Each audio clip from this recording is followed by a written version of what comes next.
Toshkent shahridagi Yo'ju texnika institutida respublika iqtisodiyot tarmoqlari uchun 18 ta ta'lim yo'nalish sohalarida xalqaro talablar va standartlarga muvofiq yuqori malakali kadrlar tayyorlashdi. Oliy ta'lim sohasida davlat-xususiy sheriklik munosabatlarini yanada kuchaytirish, xorijiy davlatlarning yetakchi oliy ta'lim muassasalari bilan uzoq muddatli munosabatlarni rivojlantirishda xizmat ko'rsatadi. Institutda zamonaviy jihozlar mavjud va doimiy ravishda yangilanib turadigan axborot resurs bazasiga ega. Ta'lim jarayoniga Buyuk Britaniya, AQSh, Belgiya, Janubiy Koreya, Saudiya Arabistoni va boshqa davlatlardan kelgan xalqaro professor o'qituvchilar jalb qilingan. Toshkent shahridagi Yo'ju texnika institutida talabalarga zamonaviy nazariy bilimlarni berish bilan bir qatorda talabalarda amaliy ko'nikmalarni rivojlantirish va ularda ko'nikmalarga bo'lgan qiziqishni orttirish bo'yicha keng ko'lamli ishlar olib borilyapti. Bugungi kunda har bir yo'nalish bo'yicha talabalar qator muvaffaqiyatlarga erishib kelmoqda. Xususan, arxitektura va shaharsozlik yo'nalishida tahsil olib kelayotgan talabalarning me'moriy ijod deb nomlangan ijodiy ishlar ko'rgazmasi ham nafaqat institut talabalari, balki maktab, litsey hamda kollej o'quvchilarini mazkur yo'nalishga qiziqtirish maqsadida tashkil etildi. Ko'rgazmadan maqsadimiz talabalarning o'z ishlanmalarini olib chiqib, uni maktab o'qituvchilariga, litsey o'qituvchilariga va kollej o'quvchilariga ko'rsatib, ularning qiziqarli savollariga javob berish. Asosiy maqsad kelgusi talabalarimizga ham, hozirgi talabalarimizga ham o'zlarining ishlanmalari orqali motivatsiyasini ko'taramiz. Institutimizda talabalarga barcha sharoitlar yaratilgan, ularni innovatsion ko'nikmalarini rivojlantirishga juda ham katta e'tibor beramiz. Talabalarimiz o'z ishlanmalari bilan xalqaro, respublika miqyosidagi ko'rgazma va tanlovlarda ishtirok etib, yuqori o'rinlar olib kelmoqda.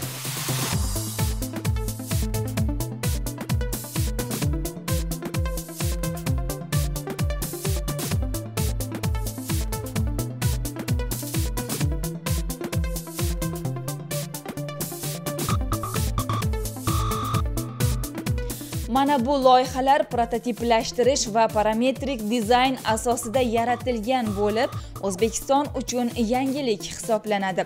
Bularni yasashda asosan tabiatdagi mavjud jismlar shakllaridan foydalanilgan bo'lib, binolar va xonalarni bezashda ishlatiladi. Mana ishimiz parametrik devor uchun ishlatilishi mumkin. Bu interyerga asosan va eksterierlarga ishlatiladi. E'tibor bergan bo'lsangiz, bu narsa bizda Varanoy deyiladi. Varanoy nomli aytiladi. Bu raqamli dasturlashda Varanoy kodi orqali teriladi. Bu degani biz e'tibor berishimiz mumkin, bu narsa takrorlanmaydi. Past tomondan yuqori tomonga elementlari kattalashib boradi. Bu narsani asosan biz eksterierlar uchun ishlatishimiz mumkin va interyerlar uchun ham ishlatsak bo'ladi. Arxitekturasi rivojlangan davlatlarda parametrik dizayn rivoj olgan. Parametrik dizayn bizga turizmni rivojlantirishini va arxitekturani yuqori cho'qqilarga ko'tarishga, rivojlantirishga sabab bo'ladi. Bu modelimiz Twisted Tower deb ataladi. Bu degani burama bino deyiladi. Aylanma bino. Bu narsa konsepsiyasi 5 burchakli yulduzdan olingan bo'ladi. Elementlari aylanishida to'lqinni hosil qiladi. Shu konsepsiya orqali biz shu ko'rinishda binoni yaratishimiz mumkin bo'ladi. Hamma ishlarimiz parametrik asosda qilingan. Parametrik degani bu algoritm asosida yaratilgan modellashtirish degani. Bu stol, e'tibor bersangiz, parametrik jihozdan ustidan ko'rishingiz mumkin. To'lqin sifatida qilingan va bu narsa sekin-astalik mobaynida o'zgarib, bir-biridan ustidan o'tib ketyapti. Shu sababli bu parametrizmning ko'rinishiga ega bo'lgan. Bu parametrik o'rindiq konsepsiyasi V harfidan olingan bo'lgan va shu konsepsiya orqali bu narsa amalga oshirilgan. Agar biz parametrik model yasamoqchi bo'lsak, biz nimaga e'tibor berishimiz kerak? Masalan, tabiatga asosan yondoshamiz, chunki tabiat bu parametrikni asosiy egasi hisoblanadi. Masalan, bargning ko'rinishi, masalan, barglar ham har xil ko'rinishda bo'ladi. Daraxtning o'sishi, u ham bir o'ziga xos elementlarga ega va shu asosida shu narsa yaratiladi.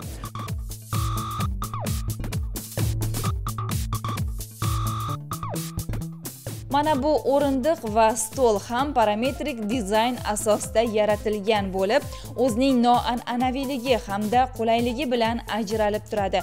Bu tabiatdagi tovush to'lqini asosida yasalgan bo'lib, kishi e'tiborini jalb qilmay qolmaydi. O'tirgan o'rindig'im va shu yerda turgan stol parametrik asosda qilingan. Materiallari faneradan yasalgan va buni biz kompyuter asosida biz modellashtirganmiz va avtomatlashtirilgan robotlar asosida bu material ishlab chiqilgan, kesilgan va tayyorlash uchun, yig'ish uchun tayyorlangan. Parametrik o'rindig'imiz va parametrik stolimiz asosan interyerlar uchun ishlatiladi, ofislar uchun, institut yoki universitetlar uchun ishlatilishi mumkin. Modellashtirishning asosiy maqsadi odam uchun birinchi o'rinda qulaylik, ikkinchi o'rinda chiroylilik, uchinchi o'rinda chidamlilik hisoblanadi. Agar e'tibor bersangiz, parametrik o'rindig'imiz tovush to'lqini asosida konsepsiyasi o'ylab chiqilgan. Tovush to'lqini bizga shu o'sishni va tushishni bizga bergan. Va shu to'lqin asosida biz shu parametrik o'rindig'imizni yaratganmiz. Uchinchi jihati bu chidamlilik. Buni biz yasashda chidamlilikka ham e'tibor berganmiz. Bu parametrik stolimiz 16 mm faneradan yasalgan. Asosan katta listlarda bo'lgan va buni avtomatlashtirilgan robotlar asosida kesib olingan. Buni biz bir-biriga mustahkamlashimiz uchun biz bunga xuddi shunaqa vafelli struktura asosida foydalanilgan. Bu narsa bir-biriga teyda turgan asosi, ustida turgan profillari bir-biriga kiydiriladi. Va shu jihatdan bu chidamlilikka bemalol javob bera oladi. Buni biz har xil faktorlardan, quyosh nurlaridan yoki sovuqdan saqlash uchun biz buni ustiga maxsus lakni surganmiz. Mustahkam va chidamli bo'lishi uchun biz lak bo'yog'idan foydalanganmiz. Asosan parametrik o'rindig'imiz vafelli struktura qilinmagan. Parametrik o'rindig'imiz truba asosida qotirilgan. Trubaning ikki chetidan qotirib, buni biz balans ushlab turish uchun bu narsa qilingan. Korxona va tashkilotlar, ofislarda parametrik o'rindig'imiz, parametrik stulimiz va modellashtirilgan modellarimiz bemalol uzoq xizmat qiladi. Jamoa bo'lib ishlaganimizda kimdir g'oyasini o'ylab topgan, kimdir modellashtirilgan, kimdir buni kichkina ko'rinishini chizgan. Ayni paytda bu ishlanmalarimizga bir nechta buyurtmalar tushgan va shu buyurtmalar ustida biz jamoa bo'lib ishlayapmiz.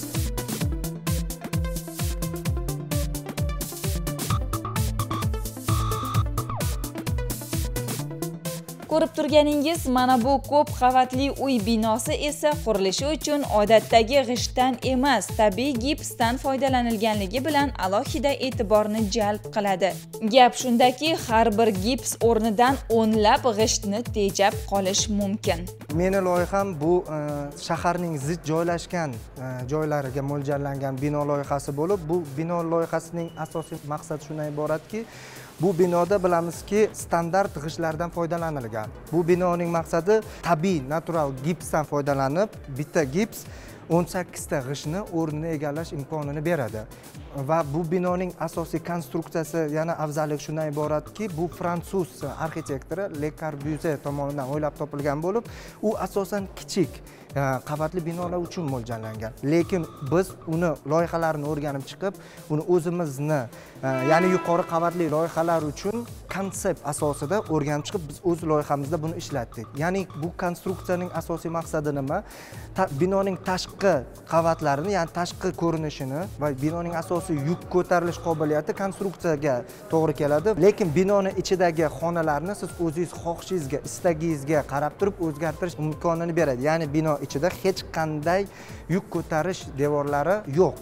Buning asosiy maqsadi shundan iborat. Keyin buning yana asosiy maqsadi bino kichkina, ya'ni zid joylashgan shahar miqyosiga qurilgani uchun binoning tepa yuqori qavatida penthouse-lar mavjud. Penthouse-ni yana asosiy maqsadi uni atrofida kemping qilish imkonini beradi. Ya'ni kemping bu binoning yuqori qismida yashil zonalardan iborat. Yashil zonada shu binoda yashovchi insonlar chiqib o'z vaqtlarini, bo'sh vaqtlarini maroqli o'tkazish imkonini bera oladi. Binoni yaratishda xorijiy tajribalarga tayanilgan bo'lsa-da, mamlakatimiz iqlimiga mos kelishi alohida e'tiborga olingan.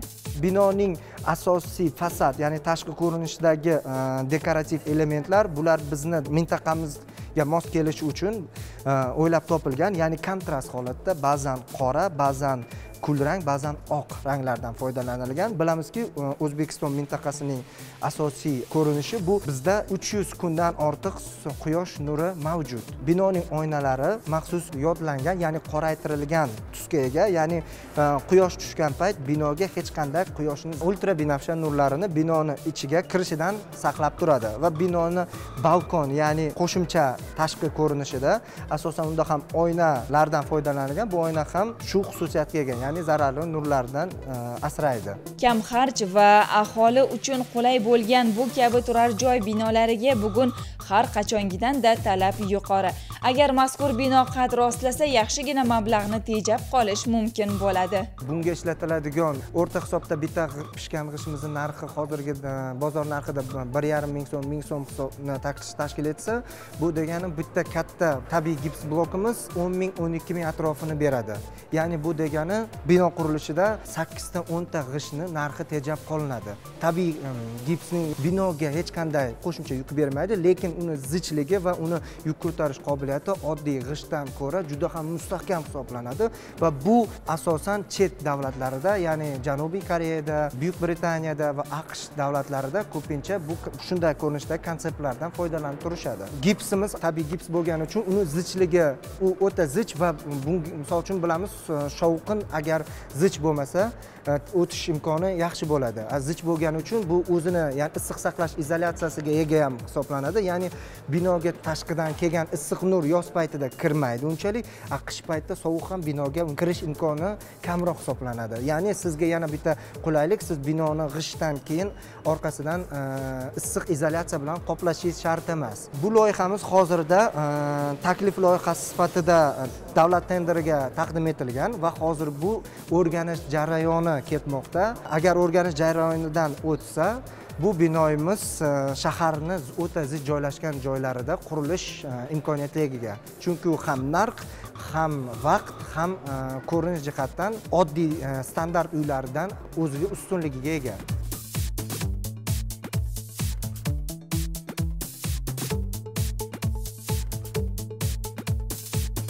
Mana bu uy binosi esa ochiq tabiatni xush ko'ruvchi odamlar uchun mo'ljallangan bo'lib, high-tech uslubida yaratilgan. Ayniqsa uyning balkon qismlari e'tiborni jalb qilmay qolmaydi.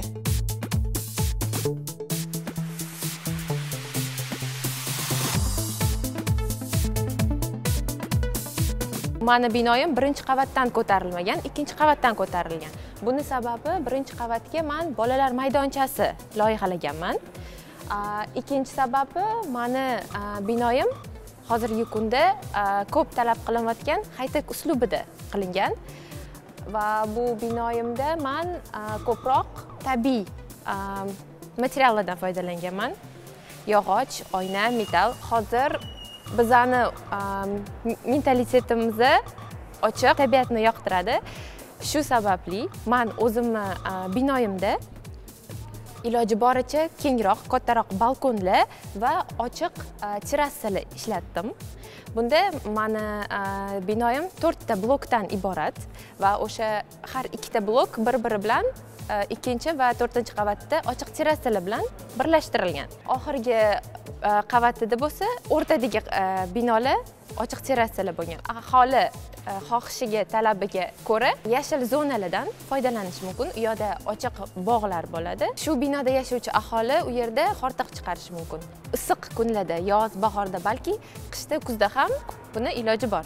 Hozirgi binolarda asosan xonalar kichkina va tor qilinyapti. Bu loyihada birinchi o'rinda aholiga qulaylik yaratish maqsadida kengroq va yorug'roq bo'lishini inobatga oldim. Bu binoyimni har xil tomondan ko'rinishlari, bu yon tomondan va bu orqa tomondan. Bu yerda ko'rishimiz mumkin, mana birinchi qavatida bolalar maydonchasini joylashtirganman va binoyimni orqasida ochiq avtoturargoh. Bu yerdan shu dom aholilari bemalol foydalanishi mumkin.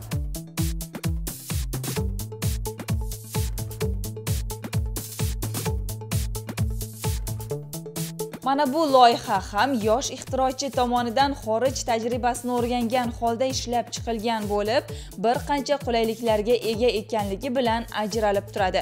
Shaharlarning markazlari eng ko'zga ko'ringan hududlariga qurilsa maqsadga muvofiq bo'ladi. Bu loyihaning afzalliklari tom qismida terrasasi. Bu degani hozir bizani o'zimizni yurtimizda kamdan kam joylarda bor. Hozirgi domlarda ko'pida bir xonali, 2-3 xonaliklarda hozir unaqa mavjud emas terrasalari. Men o'yladimki, hamma bir xil bo'lsin deb, bir xonaga ham 3-4 xonaliklarga ham har birida balkonlari va unga chiqadigan terrasalar bo'lishini xohladim. Chunki boshqa mana Yevropalarda ham hozir u juda mukammal ishlangan. Men ham shunga harakat qildim. Bizning ham davlatimiz Yevropadan qolishmagan holatda konstruksiyalar bilan birga fasadlarga ham o'zim shu Yevropadan sal boshqacharoq qilgan holatda ishlov berdim. Asosan oynalarni kattaroq qilishga harakat qildim. Isitish tizimi esa issiq pol asosida qurilgan. Hozir bu 4 va 5 qavatdan iborat. Asosan shu yurtimizda ko'zga ko'ringan joylarda qurishni maqsad qilganmiz. Bugun bu kabi loyihalarni amalga oshirishda ko'plab dasturlardan foydalanilmoqda. Yosh ixtirochimiz tomonidan ana shunday dasturlar asosida ishlab chiqilgan mazkur loyihaning ahamiyatli jihatlaridan yana biri uyning tom qismida go'zal bog' ham barpo etiladi. Men bu loyihamni asosan Revit degan dasturda ishladim. Revit dasturini bizning yurtimizda mukammallashmagan.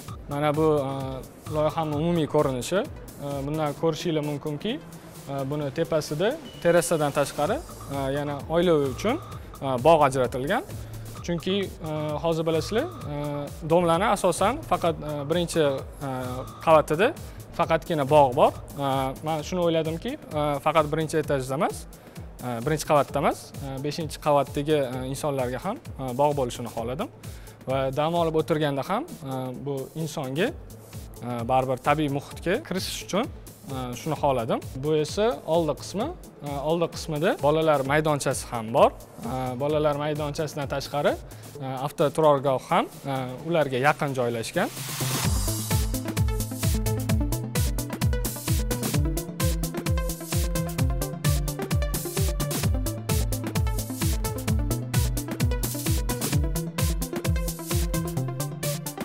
Qadrli teletomoshabinlar, ko'rib turganingizdek, innovatsiya inson intellektining sarmoyaga aylanishi, g'oyalarning bozorda sotilishi, ilmning boylikka aylanishi demakdir.